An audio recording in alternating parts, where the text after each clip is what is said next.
நண்பர்களே, நீங்கள் பார்த்து கொண்டு இருப்பது உங்கள் கௌசிகா ரிவ்யூ. சரி, வாங்க வீடியோக்குள்ள போய் என்ன நடக்க போகுது அப்படின்னு சொல்லிட்டு பாத்தீங்கன்னா, நம்ம மல்லி இருக்காங்களா, அவங்க இருந்து விஜய்க்கு உண்மை எது, பொய் எது, அது மட்டும் நிழல் எது, உண்மையான மனுஷன் எது அப்படின்ற உண்மையை புரிய வச்சுட்டாங்க. இதுக்கு மேலே அந்த ரேணுகாவோட ஆட்டம் முடிவுக்கு வரப்போதுங்க. அது மட்டும் இல்லாமல் நம்ம விஜய் வந்து ரேணுகா கழுத்தை பிடிச்சி தரன்னு இழுத்துட்டு வந்து ஒரே அடிங்க மூஞ்சில் அப்படியே சும்மா அந்த வெண்பாவுக்கு சூடு வச்சாங்களா அதே கரண்டியை எடுத்து மூஞ்சிலே சூடு வைக்கிறாங்க. இதுக்கு மேலே மவளே நீ இந்த வீட்டில் இருக்கக்கூடாது, போடி வெளியேன்னு கழுத்தை பிடிச்சி வெளியே தள்ளுறாங்க. அந்த சமயத்தில் தாங்க மிகப்பெரிய ஒரு ட்விஸ்ட் நடந்துச்சு.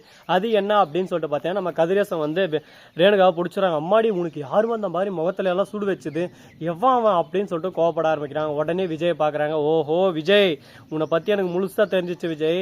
பொண்டாட்டி வந்ததும் என் பொண்ணு உனக்கு இப்ப இலக்காரமா போயிட்டா, என் பொண்ணு என்னன்னு கூட கண்டுக்க மாட்டேன்றல, அவ்வளவுதான் எல்லாமே எல்லாம் குறிப்பிட்ட காலம் வரையும் தான் தெரிஞ்சு போச்சுடா, தெரிஞ்சு போச்சு நீ யாரு என்ன எவர லொட்டு லொசுக்கு எல்லாம் புரிஞ்சு போச்சு அப்படின்னு சொல்லிட்டு சொன்னதும், நாங்க இன்னும் பண்ணல, இது முழுக்க முழுக்க காரணம் இவங்க மட்டும்தான், இவங்களோட முட்டாள்தனத்துக்கு நாங்க பலியாட ஆக முடியாது, அதை பத்தி நீங்க யோசிக்கணும்ல அப்படின்னு சொல்லிட்டு சொல்றாங்க. என்ன விஜய் நீ சொல்றது எல்லாமே ஒரு பக்கம் குதிரங்கமா இருக்கு, இப்படி சொல்றது புரியல அப்படி சொல்றது புரியல அப்படின்னு சொல்லிட்டு சொல்ல, இவ ஃபர்ஸ்ட் உன்னோட பொண்ணே இல்லை அப்படின்னு சொல்லிட்டு சொல்றாங்க. என்ன ஆதாரம் இருக்கு உங்ககிட்ட ஏன் உன் பொண்ணு இல்லறதுக்கு அப்படி இப்படின்னு சொல்லிட்டு ஒரு பக்கம் கேட்க ஆரம்பிக்கிறாரு. டே விஜய், உனக்கு சொன்னா புரியாத, இப்போதைக்கு உனக்கு எல்லாமே ஒரு பக்கம், அவ என்ன சொன்னாலும் ஆமா ஜாமீன் தலையா தான் ஆட்டணும் பண்ணி மல்லி தலைய.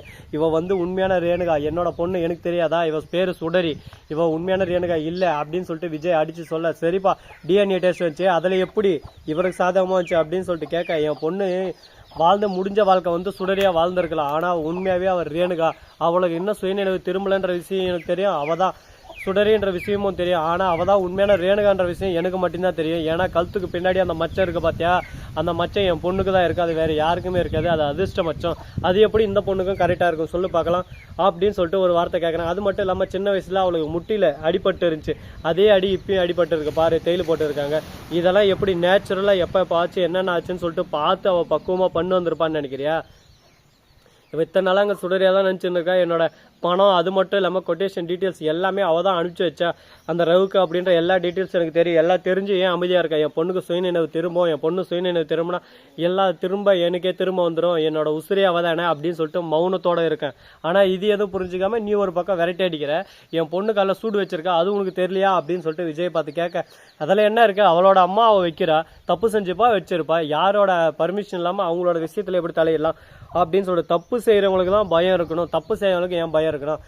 இவ தப்பு செய்யலைன்னா எதுக்கு வெண்பாவோட காலில் சூடு வைக்கணும், வெண்பா மொபைல் எடுத்ததுல என்ன, அம்மாவோட மொபைலை பிள்ளைக்கு எடுக்கிறதுக்கு என்ன ரைட்ஸ் இல்லை அப்படி இப்படின்னு சொல்லிட்டு கேட்க, எதுவுமே பேசாம ஒரு பக்கம் என்னமா சுடரியுது அப்படின்னு சொல்லிட்டு நம்ம கதிரேசன் கேட்க உடனே சுடரி எதுவுமே பேசாம சைலண்டா தலையை கீழே போட்டாங்க. இதுக்கு அப்புறம் பேசுறதுக்கு வார்த்தையும் எல்லாம் ஒரு பக்கம், வார்த்தைக்கு மேல எதுவும் சொல்லவும் முடியல. ஏன்னா அந்த அளவுக்கு ஒரு பக்கம் கஷ்டப்பட்டு நஷ்டப்பட்டு துக்கப்பட்டு துயரப்பட்டு வேதனைப்பட்டு அத்தனை பட்டு இன்னும் திருந்தாம இந்த வீட்டுக்குள்ள இருக்குன்னா உனக்கு எந்த அளவுக்கு ஒரு பக்கம் அகங்காரம் திமிரு இருக்கணும் பாத்தியா அப்படின்ற மாதிரி தான் ஒரு பக்கம் போயிட்டு இருக்கு. சரி, இப்படியெல்லாம் ஒரு பக்கம் போயிட்டு இருந்தாலும் அதே சமயத்துல மறுபக்கம் என்ன நடக்க போகுது அப்படின்னு சொல்லிட்டு பாத்தீங்கன்னா, நம்ம மல்லி இருக்காங்களா அவங்க இருந்துன்னு, இதோ பாருங்க உங்களோட பொண்ணு உங்களோட பெருமை, அது உங்களோட வச்சுக்கோங்க, அதை பத்தி எனக்கு கவலை இல்லை, என் பொண்ணு தேவையில்லாம கஷ்டப்படுத்துற வேலை வச்சுக்கோங்க. என்னது உன் பொண்ணு, என்னம்மா மல்லி சந்தில சிந்து பாடுறியா, யாருமா உன் பொண்ணு கொஞ்சம் சொல்லு பார்க்கலாம் அப்படின்னு சொல்லிட்டு கேட்க, உடனே எதுவுமே பேசாம ஒரு பக்கம் சைலண்டாவே இருக்க. ஐயோ என்னடா இது, எந்த பக்கம் போனாலும் நமக்கே ஒரு பக்கம் குத்துது கொடையுதுன்ற மாதிரி எல்லா பக்கமும் நமக்கே ஆப்போசிஷனுக்குறாங்களே, கடவுளே இப்படியே போனா நம்ம வாழ்க்கை ஒரு பக்கம் ஸ்ரீனிவாசா கோவிந்தா அப்படின்ற மாதிரி தான் போயிட மாட்டேங்குது அப்படின்னு சொல்லிட்டு ஃபீல் பண்ணிருக்காங்க. வாழ்க்கைன்னா கஷ்டம் நஷ்டம் துக்கம் துயரம் எல்லாமே வரும், எல்லாத்தையும் ஏற்றுக்கிட்டு ஓகே இப்படி போகலாம் அப்படி போகலாம்னு சொல்லிட்டு நம்ம பாதையை நாம தான் ஒரு பக்கம் தேர்ந்தெடுத்துட்டு போனுங்க. அதை விட்டு ஐயோ இப்படி நடந்துருமோ, ஐயோ அப்படி நடந்துருமோ, அவன் இப்படி பண்றான் இவன் இப்படி பண்றான் அப்படின்னு சொல்லிட்டு பயப்படுறதுனால ஒரு ரூபாய்க்கு பிரோஜனம் இல்லை. அதனால பயத்தை விட்டுட்டு அடுத்து என்ன பண்ணலாம் ஏது பண்ணலான்ற விஷயத்தை யோசிச்சா வாழ்க்கை பிரைட்டாகவும் இருக்கும், ஒரு பக்கம் கியூட்டாகவும் இருக்கும். சரி, இந்த மாதிரி எல்லாம் ஒரு பக்கம் நகைச்சுவையாக போயின்னு இருந்தாலும் அதே சமயத்தில் மறுபக்கம் என்ன நடக்க போகுது அப்படின்னு சொல்லிட்டு பார்த்தீங்கன்னா, நம்ம ராஜேஸ்வரி இருக்கால அவர் இருந்து வீட்டுக்கு வரா. எதுக்காக அப்படி ராஜேஸ்வரி வந்தா அந்த இடத்துல எதனா குட்டியை குழப்பத்துக்கு ஒரு வில்லங்கத்தை கையில் தூக்கினே தான் வருவா, என்ன இப்போ எடுத்துன்னு வரா அப்படின்னு சொல்லிட்டு பார்த்தியா வந்து நம்ம ரகுவை தான் கூட அழிச்சிட்டு வராங்க. இந்த மாதிரி அவன் உண்மையான பொண்ணு தான் அப்படின்ற ஆதாரத்தெல்லாம் ஒரு பக்கம் கொடுக்கணும்னு சொல்லிட்டு என்ன சொல்லுறாங்க. ஏன்னா இந்த இடத்துல நோண்ட ராஜேஸ்வரி மாறதுக்கு வாய்ப்பு இருக்கு. ராஜேஸ்வரி தான் ரேணுகாவை கொலை பண்ணது அப்படின்ற விஷயம் ராஜேஸ்வரிக்கு நல்லாவே தெரியும். ஆனால் மற்றவங்களுக்கெல்லாம் இந்த விஷயம் தெரிய வந்தால் ராஜேஸ்வரி அடிச்சு ஜெயிலில் போட்டுருவாங்க. தான் கொலை பண்ண விஷயம் யாருக்குமே தெரியக்கூடாது, தனக்குள்ளேயே இருக்கணும் அப்படின்னு சொல்லிட்டு மூடி மூடி மூடி மறைச்சு வச்சுன்னு இருக்காங்க ராஜேஸ்வரி. அப்படிப்பட்ட ராஜேஸ்வரியை நம்ம சும்மா விடலாமா சொல்லுங்க பார்க்கலாம்? அவளுக்கு சரியான தண்டனை சரியான தக்க நேரம் பார்த்து அவளை அடின்னு அடிச்சு ஓட விடணும். அப்பதான் அவளுக்கு ஒரு இது பயம் வரும். சும்மாவே நம்ம விட்டு வச்சுக்கிறதுனால அவள் பயம் இல்லாமல் தேவையில்லாமல் பிரச்சனை எல்லாமே ஒரு பக்கம் நோண்டி எடுத்துன்னு இருக்கா.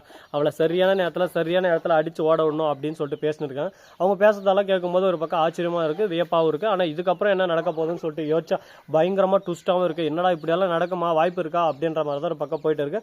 பார்ப்போம், நடப்பதெல்லாம் நன்மைக்கு அப்படின்ற மாதிரி நம்ம பாஷையில் நல்லா தான் ஏற்றுக்கிட்டு போனால் நம்ம வாழ்க்கை நல்லா இருக்கும். ஒரு பக்கம் கோழி குஞ்சு